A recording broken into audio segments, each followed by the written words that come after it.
முருகா ஓம் முருகா முத்தமிழ் இறைவா வடிவேலா சக்தியின் மகனே மால் மருகா சரவண பவனே குருபாலா. திருவாழ்க திருவே துணை, குருவாழ்க குருவே துணை. அன்பு அனைவருக்கும் ஸ்ரீ விசாஜோதத்தின் சிவகுருநாதனின் அன்பான வணக்கங்கள். இன்று நாம் இந்த பதிவில் பார்க்க போவது இன்றைய வரலட்சுமி விரதத்தினுடைய சிறப்புகள்.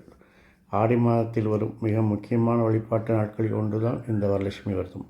சுமதி பெண்கள் எதிர்பார்த்து ஆவலுடன் காத்து கொண்டிருக்கும் இந்த நாளில் மகாலட்சுமியின் மனம் மகிழும்படி வீட்டில் பூஜைகள் செய்து வழிபட்டால் வாழ்வில் மங்களங்கள் நிறையும், செல்வ வளம் பெருகும், மகாலட்சுமியின் அருளால் நினைத்த காரியங்கள் கைகூடும்.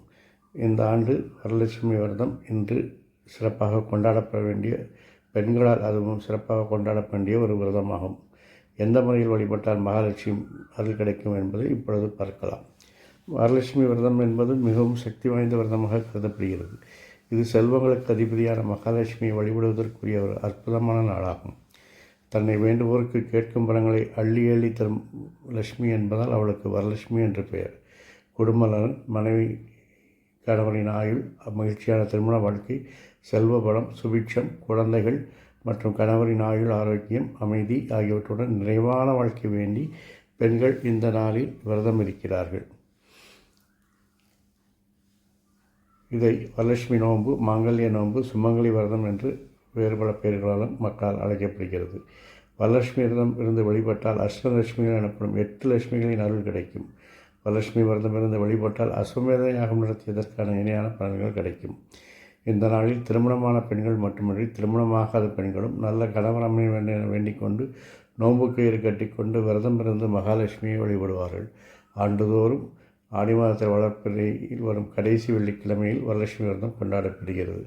இந்த ஆண்டு ஆகஸ்ட் மாதம் 8ஆம் தேதி, அதாவது இன்று வரலட்சுமி விரதம் கொண்டாடப்பட உள்ளது.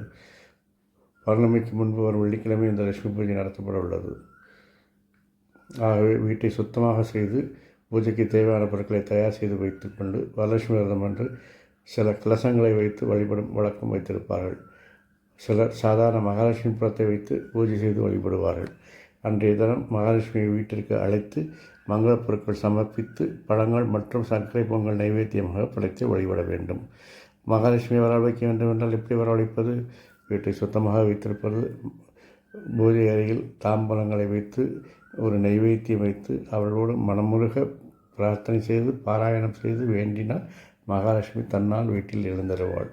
மகாலட்சுமி 108 திருநாமங்களை சொல்லும் லட்சுமி அஷ்டோத்திர நாமாவளை சொல்லி பாருங்கள், அல்லது ஸ்ரீசுக்தத்தை பாராயணம் செய்யுங்கள். இந்த நாளில் அம்பிகையை வழிபடுவது சிறப்பு. அதோடு சுமங்கலிகளை வீட்டுக்கு அழைத்து அவர்களுக்கு குங்குமம், ரவிக்கை தொண்டு, மங்கள பொருட்கள், தாம்பூலம் ஆகியவற்றை கொடுத்து வயதில் மூத்த சுமங்கலின் கைகளால் நோன்பு கயிறு கட்டிக்கொண்டு அவரிடம் ஆசி பெற்றுக்கொள்வது இன்னும் சிறப்பு. வரலட்சுமி விரதம் இருந்தாலும் வீட்டில் வரலட்சுமி பூஜை செய்து வழிபட்டாலும் அந்த வீட்டில் மகாலட்சுமியின் அருள் நிறைந்திருக்கும், செல்வ வளம் பெருகும், ஐஸ்வர்யம் உண்டாகும். வரலட்சுமி பூஜை என்ற லட்சுமிக்கு குங்குமம், வாசனை மலர்கள் ஆகியவற்றால் அர்ச்சனை செய்து வழிபடுங்கள். வழக்கு பூஜை செய்து வழிபடுங்கள். பொருளாதார சிக்கல்கள், கடன் பிரச்சனைகள் எது இருந்தாலும் நீங்கி செல்வ வளம் பெருகும். வீட்டில் வழக்கமாக வரலட்சுமி விரதம் இருப்பவர்கள் மட்டுமின்றி புதிதாக வரலட்சத்தை நினைப்பவர்களும் இந்த விரதத்தை மேற்கொள்ளலாம். ஆனால் மகாலட்சுமியின் அருளால் வாழ்க்கையில் வளம் பெருகும், செல்வ வளம் பெருகும், குபேரனாக மாறக்கூடிய குசேலனாக இருப்பவர்களும் குபேரனாக மாறுவார்கள். லட்சுமியை வழிபடுவோம், அல்லாத குறையாத ஐஸ்வர்யத்தை பெறுவோம். எல்லோரும் வரலட்சத்தை விரதம் இருந்து வரலட்சுமியின் அருளை பெறுவீர்களாக. வாழ்க வளமுடன், வளர்க அறம் செய்வோம், கர்மத்தின் வழி உரைப்போம். முருகாசரணம், கந்தாசரணம், எங்கும் மங்களம் உண்டாகட்டும். எங்கனம் இதுபோல் இன்னொரு பதவி உங்களை சந்திக்கும் வரை உங்களிடம் தற்காலிகமாக விடைபெறுவது உங்கள் அன்பன் சிவகுருநாதனின். நன்றி, வணக்கம்.